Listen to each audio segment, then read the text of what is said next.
Good morning, guys. Well, just a few minutes ago, Phoenix police actually closed the road that you see here behind me. That's 5th Street between Dunlap and Hatcher. And I want to walk you through the scene that we see here this morning.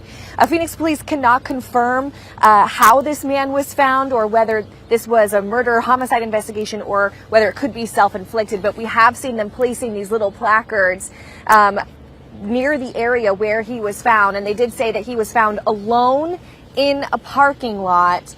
Not found with anybody else. And they mentioned that the way he was found led them to prompt this investigation. So again, we know there was an adult man found last night dead in a parking lot. He was found in this parking lot over here between the apartment complex and this building, which is the the Phoenix Assistance League, which is a local nonprofit for foster children. They could not comment on whether he was related to the apartment complex or that building, just that he was found in this parking lot here. Again, I'm on 5th Street and Dunlap, which is closed between Dunlap and Hatcher as this investigation continues.